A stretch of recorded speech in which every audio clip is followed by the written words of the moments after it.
이것도 참 이 중간에 너무 쉬었더니 그래서 이 세 번째 주제 발표도 뭐 조금 시간이 조금 휴식 시간이 좀 줄어들지 않겠나 생각이 됩니다만 그래도 준비해 오신 내용에 대해서 우리가 설명과 토론을 듣도록 하겠습니다.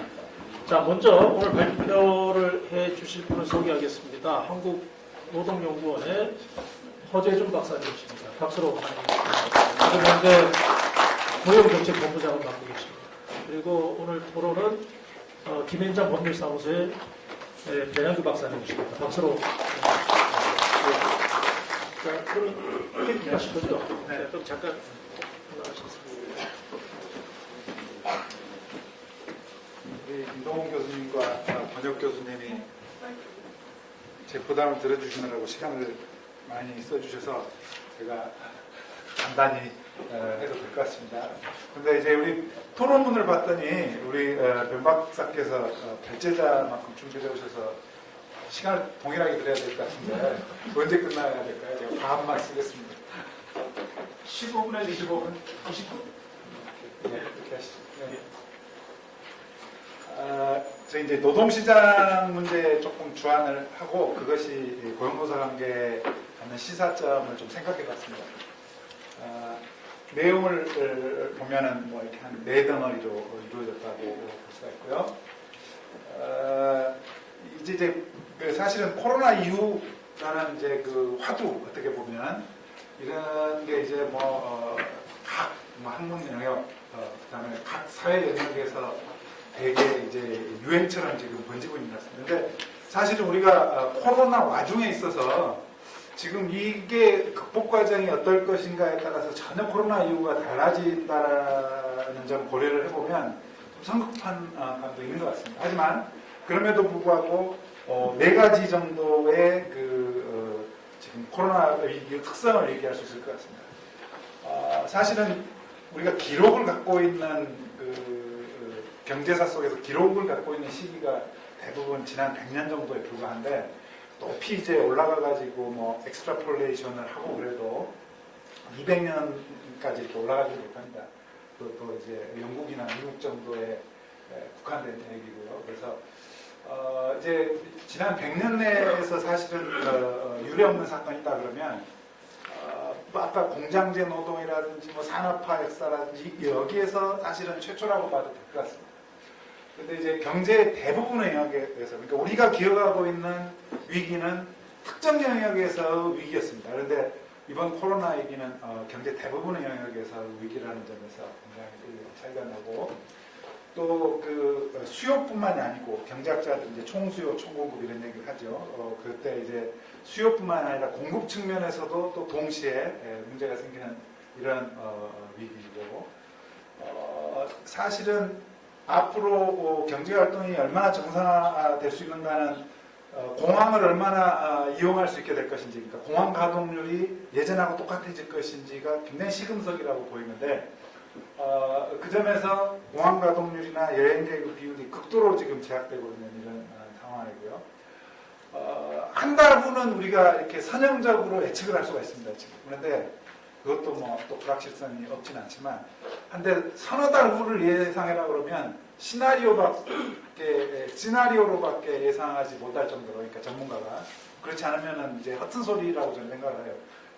단선적으로 예측을 하는. 그래서 이게 가늠하기 어려워. 얘는 이런 실제적으로 일어나고 있는 예를 들었으니까 여러분들이 읽어주시고요. 이런 얘기들 많이 했죠. Before Christ가 아니고 Before Corona, After Corona 이렇게 나뉜다. 이런 얘기들 많이 하고 그러는데 이런 얘기 들은 것도 처음이 아닙니다. 사실 20년 전에도 이런 얘기 있었고 쌍둥이 빌딩 폭발했을 때 10년 전에 후쿠시마 원전 사고 있을 때도 이런 얘기 들었어요. 근데 지금 10년, 20년 이렇게 지나가지고 생각을 해보면 사실은 9년하고 19년 전입니다만 생각을 해보면 그렇게 세상이 천지개벽하고 우리가 매드맥스 같은 영화에서 보는 핵전쟁 이전 이후 이런 다른 세상이 아니에요. 물론 또 200년이 흐르면 어떤 이유로 이제 그때가 모멘텀이었다라는 평가가 있을 수는 있지만 적어도 우리가 살고 있는 시대에 그런 문명적인 전환 시기라고 평가받기는 어려울 것 같습니다.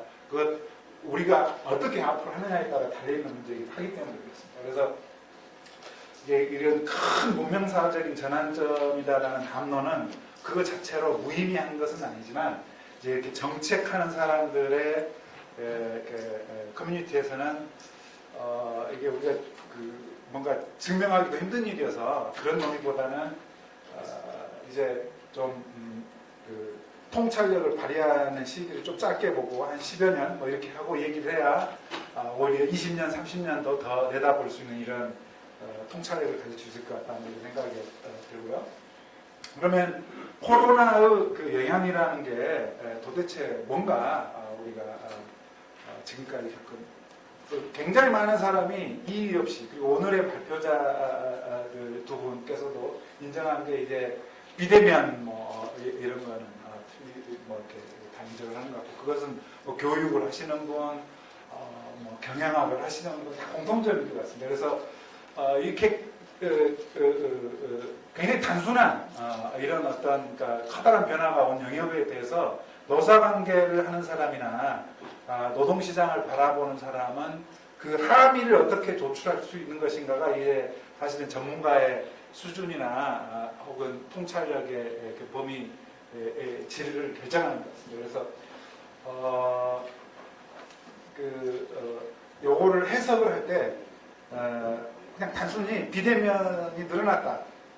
이거보다는 어떻게 보면 그동안에 우리가 지난 한 5, 6년 동안에 4,400명 기술 얘기를 많이 했는데 그 중에서 어떤 특정 기술이 경제성을 가지고 이렇게 단기간에 확산되는 모멘텀이었다. 이런 해석이 이제 경제적으로 가능할 것 같습니다. 물론 다른 해석이 있을 수 있어요. 그러니까 유발 하라리가 얘기했듯이 감시와 통제 사회로 가는 계기가 될 수도 있다. 시민사회가 제대로 견제하지 않으면. 그 다음에 아까 시간과 장소에 관한 노동법제적인 규범이 달라지는 계기가 되고 그래서 어느 정도까지 프라이버시를 우리가 용인해야 되고 이렇게 타협을 해야 되느냐 뭐 이런 이슈를 중심으로 얘기를 할 수 있겠지만 제가 이제 경제학자이기 때문에 제가 주목하는 점은 아까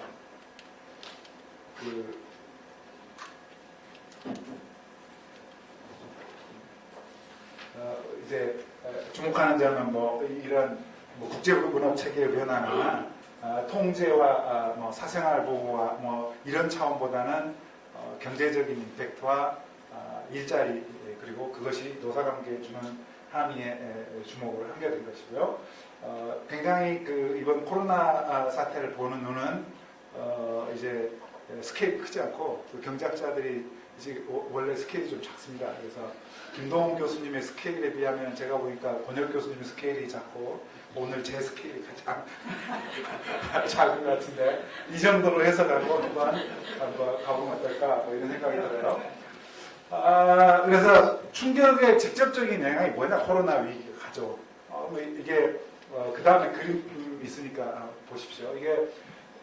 이게 기울기가 이제 성장률인데 이제 세로축이 경제 규모나 소득이라고 치면 이게 어느 일순간에 지금 아까 수요가 줄고 공급이 줄고 이렇게 동시에 그런다라는 건 이렇게 찌그러든다라는 것이죠. 그래서 이게 한번 찌그러들고 난 다음에 원상 회복이 언제 될 건가? 올해 만약에 마이너스 뭐 1.5% 성장을 하고 내년에 마이너스 1.5% 하면 작년 수준이 되는 게 아니고 한번 찌그러진 거기 때문에 내년에는 하여튼 1.5%보다는 더 많이 증가해야지 이제 작년 수준으로 가는 거지 않습니까? 그런데 우리나라는 아마 올해 마이너스 성장한 것보다는 내년에 조금 더 성장할 가능성이 있어서 뭐 작년 수준에 이렇게 내년쯤이면 갈 수도 있을 것 같아요.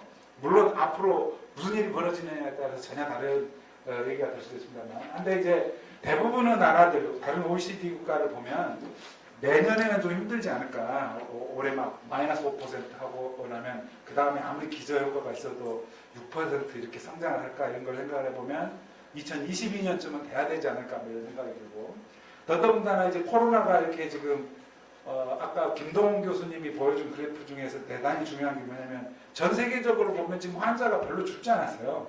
우리나라처럼 이렇게 죽거나 그러지 않았습니다. 그렇기 때문에 이런 걸 보면 지금 백신도 없고 치료제도 없기 때문에 자꾸 이렇게 그 사회적 거리두기를 하다가 조금 풀었다가 다시 이렇게 주로 위축되고 이러다 보면 성장률이 이렇게 급격히 증가했다가 옛날 궤도로 가기보다는 오히려 더 둔화되는 당분간은 적어도 뭐 백신 나오기 전까지 뭐 이런 게 합리적인 예상일 것 같고 그렇다 보면은 이제 당연히 일자리도 제약되는 거고 다른 이제 운신폭도 굉장히 적어지는 것이죠. 과거 충격하고 다른 점이 이제 그 점이 있습니다. 그러니까 소위 V자 회복이라는 거는 여러 파란색으로 이렇게 가는 거가 V자 회복이고 경제학자들은 이런 회복은 일시적인 이제 영향을 받는 쇼크라고 그러고 이런 쇼크나 이렇게 가는 쇼크는 이제 항구적인 영향력을 갖는 쇼크다 이렇게 표현을 합니다. 그래서 이렇게 보면 그게 이제 과거 충격하고 대단히 다른 점이라는 거고 그러다 보니까 이제 성장률이 감소한다는 거 우리가 뭘 얘기하느냐 이게 이제 우리가 이제 복지제도를 염두에 두면 이제 사회복지 이런 걸 생각을 해보면은 예컨대 소득 5만 불 달성 시기가 더 미뤄졌다 이런 얘기는 뭐냐 예컨대 그 경제 발전 단계에 따라 복지 서비스를 어떻게 하고 싶어 했는데 그걸 할 여력이 줄어들었다는 거고 그 시간이 더 늘어난다는 거고 아마 국방부나 군인들한테 따지면 우리가 항공모함 가질 시기를 예컨대 한 5년 후로 내다봤는데 한 8년 후로 연기해야 된다는 얘기도 될 수 있고 각 분야에 따라서 굉장히 다르죠. 그리고 국가 부채의 증가 속도가 훨씬 빨라져서 예컨대 국간직위를 하는 공무원 같으면 이게 훨씬 더 스트레스가 심해지고 다른 대안을 모색해야 되는 얘기도 될 수 있고 이런 겁니다. 근데 반면에 지원 수요는 굉장히 증가하는 것이죠. 그래서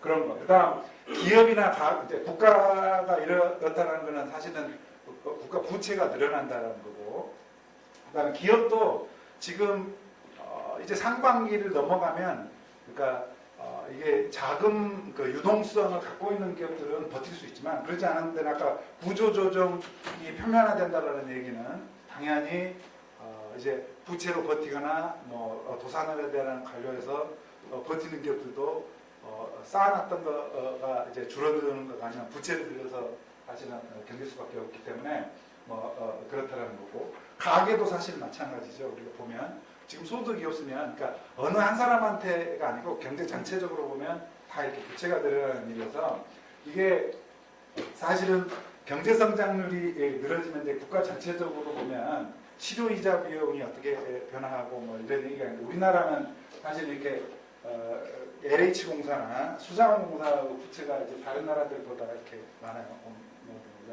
정부 부채는 상대적으로 적은데 가계 부채가 좀 많고 사실은 기업 부채는 신용 관리도 하고 리스크 관리를 하는 이제 금융기관이 있어서 증가를 하더라도 이제 어느 정도는 통제가 될 것인데 안 그러면 도산을 시킬 테니까 정부 부채나 가계 부채는 좀 다르죠. 그래서 뭐 자세한 거는 우리가 재정학회를 가서 얘기를 드려야 되겠지만 하여튼 이런 제약적인 환경이 온다라는 거고 일자리에 미치는 영향이 뭐냐 그러면 일단 이자율이 아까처럼 이제 부채 관리 중요성이 늘어나기 때문에 당분간은 적어도 10년 시간 지평 속에서는 이자율이 이렇게 올라가기 힘든 상황이 지속되리라고 보고 그렇다면 이게 노동시장에 미치는 영향은 노동공급에 이렇게 노동시장 참여 동기를 늘리는 역할을 하리라고 우리가 예상을 해볼 수가 있습니다. 그러니까 특히 고령층 같은 경우는 더 그렇죠. 다음으로 우리나라 그 일자리 그러니까 기업이 생성되고 혹은 확장되고 혹은 없어지거나 축소되는 이런 동향을 보면 우리나라는 원래 그 기업이 새로 생겨가지고 생겨나는 일자리가 있던 기업이 이렇게 확대돼가지고 생겨나는 일자리보다 훨씬 더 큽니다. 그리고 경기에 대해서는 이렇게 이런 특성을 가지고 있고요. 그리고 뭐 4차 산업혁명 기술이 많이 이제 확산되든 코로나로 비대면 기술이 확산되든 간에 이렇게 뭔가 패러다임이 전환된다 그러면 잠재적으로는 창업에 의한 이런 영향이 훨씬 커지게 마련입니다. 근데 이런 창업이 제약된다면 뭐 그런 일이 안 일어날 수도 있지만 일반적으로 이렇게 얘기할 수 있을 것 같습니다. 이거는 그 독별을 한 거니까 넘어가고요. 그래서 이제 이런 기존 일자리를 제약하고 이거를 규정하는 거는 뭐냐, 노사관계 이해 당사자들의 문제 해결 능력에 적극적으로 의존한다, 뭐 이런 얘기를 할 수 있고요. 기업들에게는 사실 우리가 이제 소위 스마트 공장을 만든다든지 스마트한 기업 조직을 만든다고 그럴 때 대표적인 게 ERP를 도입한다, 뭐 이렇게 생각하는 경우가 많습니다. 그런데 그게 스마트한 조직을 만드는데 무관하지도 않지만, 그러니까 사실 업무 체계화를 않고 IT 기술을 도입한다, 어떤 기업에, 이거는 사실 좀 웃기는 얘기죠. 그래서 이런 비대면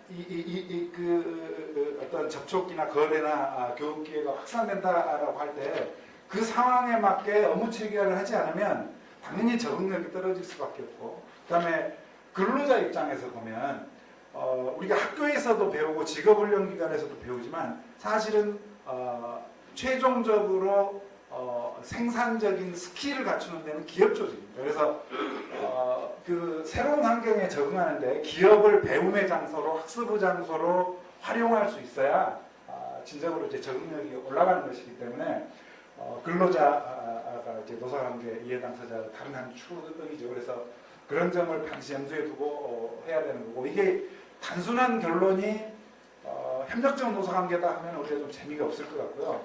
좀 다른 얘기를 저는 드리고 싶은데, 이제 노조가 사실은 이제 이번 정부 들어오고 ILO 협약, 기본 협약이나 이런 것들을 이제 비준하게 되고 그러면 그게 조직률 확대의 계기도 될 수 있을 것 같습니다.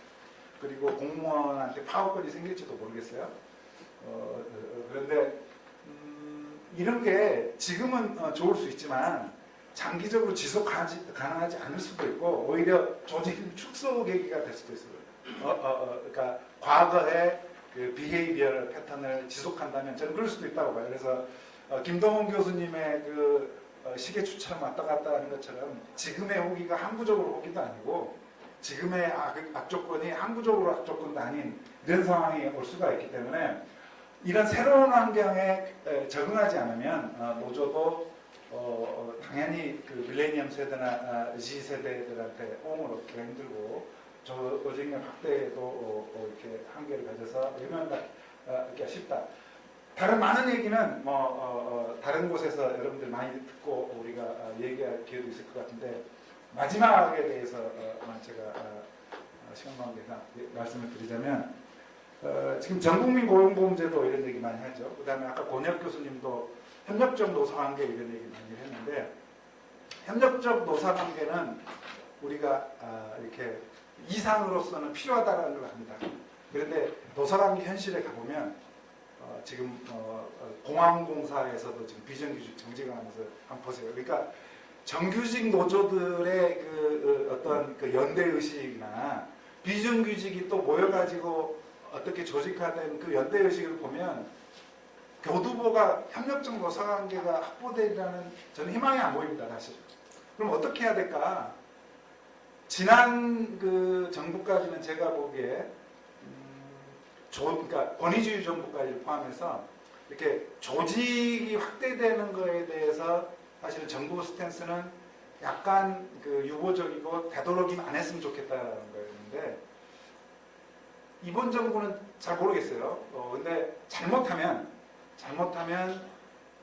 이제 그 ILO 협약 비준하면서 글로벌 스탠다드 간다고 그러면서 노조의 이제 그런 조직력에 도움되는 단기적으로는 도움되는 일을 할 텐데 할 가능성이 높은데 그렇게만 하다 보면 그런 경직적이고 연대의식이 전혀 부족한 현장에 그러니까 루즈벨트 대통령 시처럼 뉴딜을 한다고 그때처럼 될 수 있는 조건이 지금 안 된단 말이에요. 저희들 한국의 노사관계실이. 그러면 이게 더 구조적으로 고착화된 이런 것을 현상을 그러니까 낳을 수도 있고 더 양극화시키고 이중구조를 크게 할 수 있기 때문에 사실은 책무성을 부여해야 된다고 봐요. 그런데 이제 안전망을 확충하려고 한다면 자조적인 조직을 만들고 그 사람들이 스스로 책무성을 발휘할 때, 근데 연예인 그 예술인 고용보험을 한다 그러면 사실은 예술인들이 모여서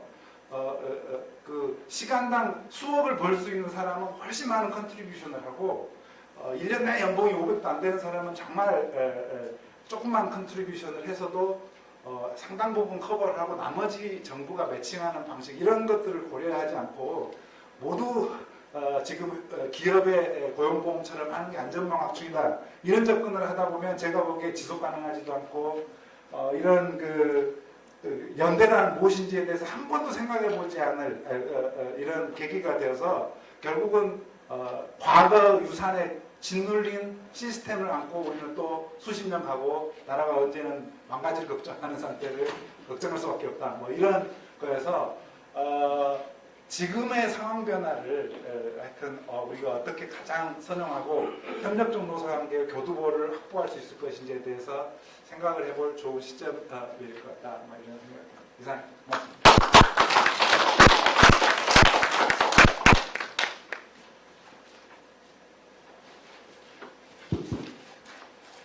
여기 다음 PPT 자, 다음 토론 보시죠. PPT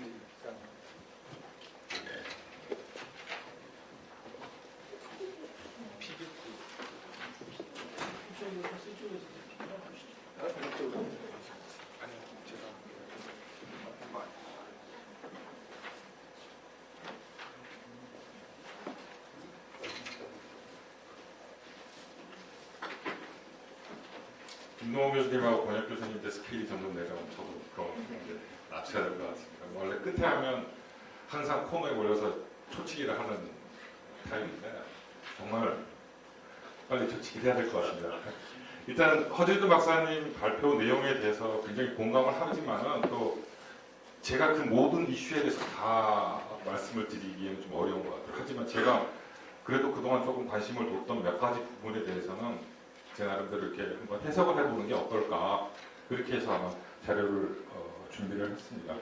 허 박사님이 하신 여러 가지 얘기 중에 제가 스스로 이걸 한번 체크해봐야 된다라고 생각했던 것들이 과연 이게 과거와 다른 것인가, 우리가 예전에 겪었던 경험이랑 다른 것인가, 또 정말 비포 코로나, 애프터 코로나가 정말 다를 것인가 하는 거에 대한 얘기를 한번 해야 될 것 같다는 생각이 듭니다. 두 번째는 최소한 일자리에 대한 얘기는 일자리에 미치는 영향에 대한 얘기는 한 번은 해봐야 되지 않을까 하는 생각이 듭니다. 그래서 허 박사님이 가장 강조하셨던 좀 구조적 변화와 일시적 변화를 좀 구분을 해보면 결국 구조적 변화에 의한 영향은 지속적으로 남을 테니까 거기에 대해서 이슈를 우리 스스로 경제학이든 경영학이든 법학이든 이슈를 좀 탐구를 해봐야 되지 않을까 하는 생각이 들어서 준비를 했습니다. 과거와 다른가 이게 뭐 신종 인플루엔자하고 코비드 이번인데 확진자가 가장 많이 발생한 달을 이렇게 세로로 놨어요. 보면 실업률은 예를 들어 신종 인플루엔자 같은 경우에 급격히 뛰었다가 빨리 내려오죠. 근데 지금 최근에는 그러니까 코로나 같은 경우는 확진자가 제일 많이 발생한 이후에 올라가고 있어요. 조금 다른 형태라는 게 느껴지고 경제활동 참가율도 마찬가지입니다. 지나고 난 다음에는 급격히 회복을 했는데 최근 코로나 때는 계속 떨어지고 물론 이제 회복세가 있지만 앞으로 얼마만큼 더 어떤 방향으로 갈지 저도 잘 모르겠습니다만은 최소한 지금 우리가 가지고 있는 데이터 상으로는 조금은 더 다르지 않나 하는 생각이 듭니다. 임금 근로자 숫자를 보셔도 조금 비슷한 그런 느낌이 있습니다. 코로나 때가 훨씬 더 많이 떨어지는 것 같다는 생각이 듭니다. 특히 자영업자 같은 경우를 보면 더 큰 차이가 있는 것 같아요. 과거에 임금 근로자에서 물러나면서 뭐 우리 흔한 말로 동네 맥주집 쳐준다고 하듯이 치킨집 쳐준다고 하듯이 자영업자가 증가하는 쪽으로 해서 고용이 흡수가 되는 케이스가 꽤 있었는데 글쎄 워낙 경제 사정이 어려워서 그렇지 자영업자 숫자도 그렇게 떨어지고 있는 그런 상황이고 그래서 아무래도 전반적으로는 과거와는 조금은 뭔가 다른 반응을 보이고 있다. 특히 노동시장이 그런 말씀을 드리고 싶습니다. 물론 그렇다고 해서 이게 뭐 앞으로 어떻게 될지는 잘 모르겠습니다. 저도. 하지만은 기본적인 아이디어는 아까 허 박사님 말씀하신 것처럼 급격하게 회복해서 과거의 성장률을 회복하기도 힘들 거고요. 당장 지금부터 어려운 낮은 성장률로 커가는 것도 아닐 거고 아마 이 코로나가 지나면 조금 빠른 게 회복하는 모습을 보이다가 코로나 이후에 어떤 구조적인 변화에 제대로 적응을 잘 못하면 성장률이 좀 낮아지지 않을까 하는 이제 그런 기본적인 생각을 가지고 있습니다. 그래서 구조적인 변화에 대해서 한번 생각을 해봐야 될 것 같다는 생각이 들고, 두 번째는 앞서 그 흑사병 같은 경우는 가장 김동규 교수님 말씀하셨지만 흑사병의 가장 큰 그 노동시장에 미치는 영향 중 하나는 사람이 죽은 거거든요. 그러니까 레이버 서플라이가 엄청나게 줄었다. 5천만에서 1억 명이 죽었습니다. 그래서 그게 직접적인 원인이 될 수가 있었던 것 같은데, 코로나 같은 경우는 제가 보기에는 뭐 잘 아시지만 굳이 요즘은 안 움직여도 다 해결이 되잖아요. 컨택트 또는 모빌리티가 제약을 받는데 그거를 해결할 수 있는 방법은 분명히 있다고 생각합니다. 그러니까 우리 흔히 말하는 4차 산업혁명이든 뭐든 간에 그런 테크놀로지컬 체인지에 의해서 우리가 받은 충격을 해결할 수 있는 방법은 보이는 것 같아요. 흑사병으로 인해서 전 세계 인구의 20%가 죽었는데 2, 3년 후에 그 20%를 회복하는 것은 어렵죠. 하지만 컨택이나 모빌리티가 제약을 받는 거는 뭔가 우리 지금 여기서 유튜브라고 해야 되나요? 노트북이라고 해야 되나요?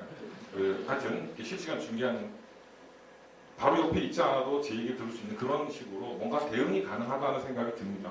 그런 차이가 좀 있다는 생각이 들고요. 일자리에서 허 박사님 말씀하신 것처럼 생성 소비력이 훨씬 더 크다. 우리나라의 한 72%인가 아마 그랬던 것 같아요. 기존 기업을 확장하고 축소를 하는 것보다. 근데 이거를 정말 그런가라는 걸 좀 살펴봐서 예전 제가 봤던 자료인데, 이걸 보시면 이쪽이 뭐냐면 경기가 안 좋을 때 일자리가 줄어드는 퍼센트고요. 이쪽은 경기가 좋을 때 일자리가 올라가는 퍼센트니까 이쪽에 만약 기업이 많이 있으면 경기가 좋을 때 일자리가 늘고 경기가 나쁠 때 일자리가 주는. 그래서 아주 경기 변동에 민감한 그런 쪽이죠. 그래서 주로 그런 것들이 많다면 이렇게 기업들이 이렇게 대각선으로 존재하겠죠. 이게 1980년대 미국 얘기거든요. 근데 90년대 이후, 90년대 말 2000년대 초반에 가보면 반대로 이렇게 오른쪽으로 이렇게. 이 얘기는 뭐냐면 오른쪽 여기는 경기가 좋아도 일자리가 늘고 경기가 나빠도 일자리가 느는 산업이고요. 왼쪽 아래에 있는 기업은 경기가 좋든 나쁘든 상관없이 일자리가 계속 주는 산업입니다. 이거는 뭔가 시크리컬한 그런 단기적인 충격이 아니고 장기적인 충격이 아닌가 생각이 듭니다. 그래서 뭔가 세상이 바뀌고 있구나. 최소한 미국 세상은 2000년대 초반부터 바뀌고 있었다. 그래서 몇 가지 그림을 그려봤습니다. 이게 파란색이 과거 평균이고요. 빨간색이 90년대 초반에 있었던 미국 그 경기 순환대고, 초록색이 2000년 초반에 있었던 경기 순환인데, 이게 취업자 숫자입니다. 여기가 제일 그 경기가 최악인 지점이죠. 지나자마자 회복을 했는데 91년도에는 한참 있다가 회복을 했고요. 2001년도에 그보다 더 한참 동안 회복을 못하고 있어요.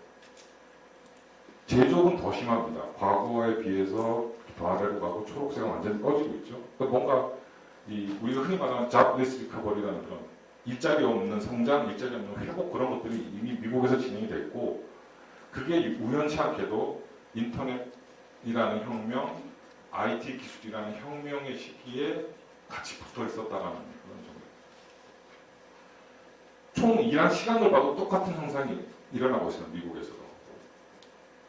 그래서 그 다음 그림 좀 그렇게 설명하기는 복잡하긴 한데 그냥 간단하게 말씀드리면, 이 회색 부분이 경제가 회복하는 지점이에요. 그래서 생산량이 올라가는 거죠. 여기 다 올라가고, 경기가 회복해서 생산량이 올라가는데 일하는 사람 숫자를 보니 별로 안 늘었어요, 최근에.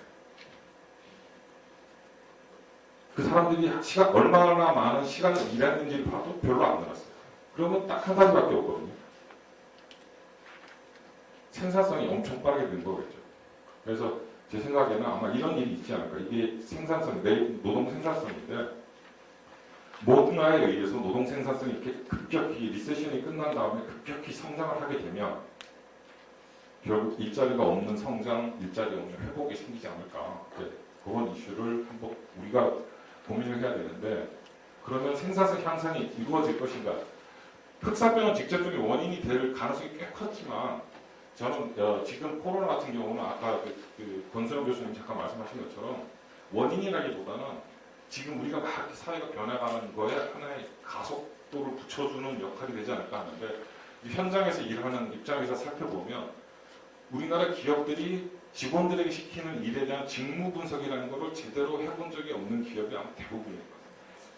근데 이번 코로나로 재택근무라는 걸 어쩔 수 없이 하게 됐는데 하다 보니 글쎄요 뭐 크게 생산성에 지장도 없고 재택근무 다 잘하고 그럼 도대체 이 친구가 하는 일이 뭐기 때문에 집에서 해도 큰 변화가 없을까 하기 시작해서 이 사람이 하는 일에 대한 직무 분석을 시작을 한 거거든요. 그런 기업들이 꽤 있습니다. 그러니까 직무 분석이라는 걸 굉장히 많이 할 거고 우리 회사가 이런 식으로 운영해도 되는가에 대한 검토도 또 하고 근로시간뿐만 아니고 장소, 일하는 방식에 대한 유연화도 굉장히 고민을 많이 하게 되는 계기가 됐던 겁니다. 그래서 실제로 생산성이 이런 데서 나타나는 비효율성을 없앤다면 생산성이 꽤 올라가지 않을까 하는 생각이 듭니다. 그리고 이거는 김샘 박사나 아니면 여기 뭐 외국에서 우리 다 프라이 앤 오스본 이란 페이퍼에 나와 있던 건데 그런 것들을 제가 한번 한국에 적용을 해본 건데 컴퓨터에 의해서 오토메이션에 의해서 일자리가 대체될 가능성이 뭐 프라이 앤 오스본이 몇 퍼센트 직업별로 쫙 해놨는데 뭐 그거를 각 산업에 그런 일자리가 도대체 몇 프로나 있나 살펴봤습니다. 봤더니 제조업이 41, 서비스업이 한 16.9% 일자리가 대체될 가능성이 있는데 의외로 깜짝 놀란 게 제조업 중에 상당 부분이 40% 이상의 그 확률로 40% 전체 일자리의 40% 이상이 컴퓨터에서 의해 대체될 확률이 80% 이상의 일자리. 그러니까 제조업에서 자블리스 리커버리가 생길 가능성이 굉장히 큰 거죠. 이제 더 이상 사람이 필요 없는. 그런데 뿐만 아니고 서비스업도 마찬가지입니다. 가장 요즘 제일 핫 이슈가 되는 게 운수업이잖아요. 운수업 당연히 이제 52.4%. 그러니까 결국은 일자리에 대한 영향을 이런 거 생산성 향상에 의한 오토메이션으로 한번 일자리 미치는 영향을 고민해야 되지 않을까 생각하고 그래서 뭘 해야 되나 생각해 보면 앞에 하재준 박사님 말씀하신 것처럼 기존 일자 그와 비슷한 맥락인 것 같아요. 기존 일자리의 수명을 연장하는 데 너무 집착하다 보면 새로운 일자리를 만들어내기가 어렵지 않을까 생각이 들고요.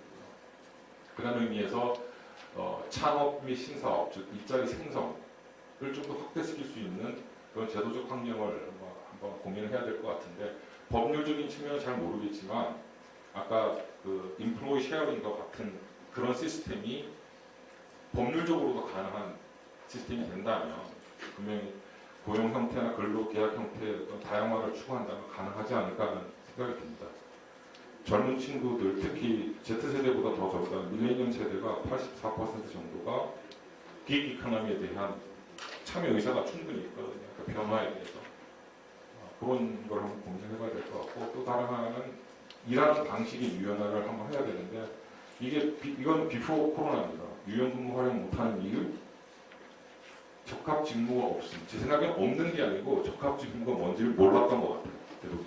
이게 2017년 기준이니까 그 직무 분석을 통해서 이렇게 좀 유연한 일하는 방식을 접목을 시킨다면 노동시장에서 굳이 물러나지 않아도 되는 사람들이 많이 있을 것 같아요. 특히 경력적인 여성이라든지 그런 이슈가 있을 것 같고 특히 이처럼 빨리 뭔가 기술이 발전해 나간다면 노동시장에서 한번 물러난 사람이 다시 들어오는 건 아마 굉장히 어렵지 않을까 생각합니다.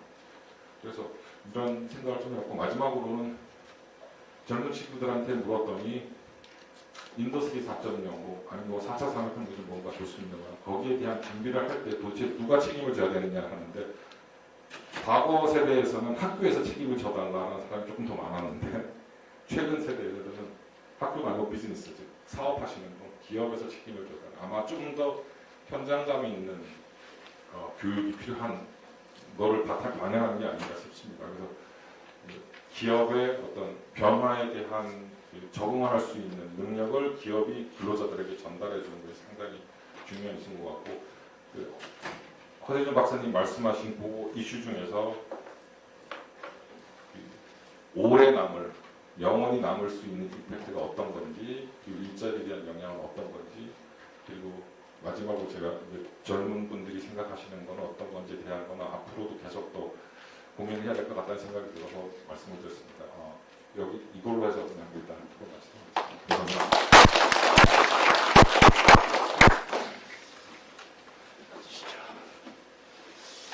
이 확실히 이 굉장히 큰 테마, 거시적인 담론에서 우리 법제도 규범적인 담론에 다시 이제 경제라고 하는 아주 미시적인 영역까지 이렇게 내려오니까 이 뭔가 집중이 더 확실하게 되는 것 같습니다. 그래서 좋은 발표와 토론 잘 들었고요. 혹시 이 두 분께 뭐 질문하실 사항이 있으시면 지금 좀 시간이 많이 지났습니다만 질문을 받도록 하겠습니다. 없습니다. 시간을 아껴주시느라고. 자 그러면 마치기 전에 아까 계속 흥미있는 아까 이야기가 인플로이 쉐어링이라는 개념이 계속 나와서 상당히 오늘 계속 이 각 세계 주제 지금 다 공의 이야기가 나와서 좀 인상적인데요.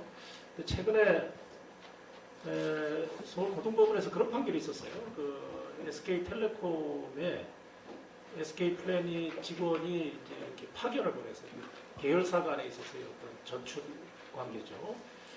근데 그걸 우리 서울고등법원에서는 그걸 근로자 파견이다 해가지고 불법 파견으로 판결을 내렸어요. 우리 고선홍 교수 지적하신 대로 현행법과 이제 이게 어떤 또 이 충돌 지점이 생기는지에 대한 아주 적나라한 아주 극명한 하나의 사례가 발생을 했습니다. 외국 같으면은 대체로 이제 계열사 내부의 인력 교류에 대해서는 좀 반대한 편인데 우리 서울법원에서 이 고등법원에서 판사가 볼 때는 그거나 뭐 다 파견 아니냐라는 그런 관점으로 접근해가지고 사실상 그걸 불법 파견으로 이제 만들어버린 그런 사건이 있어서 여러 가지 교착점이 생기는 것 같습니다. 그러니까 그 바람직한 측면, 그 다음에 규범적인 충돌, 그리고 앞으로 어떻게 그럼 더 우리 일자리 문제들을 해결해 나가야 되느냐에 대한 어떤 고민, 그게 이 인플로이 시어링이라는 한 단어에서 좀 여러 가지가 교착되는 듯한 그런 생각을 했습니다. 오늘 두 분 발표 다시 한번 잘 들었고, 박수 한번 보내주시기 바랍니다.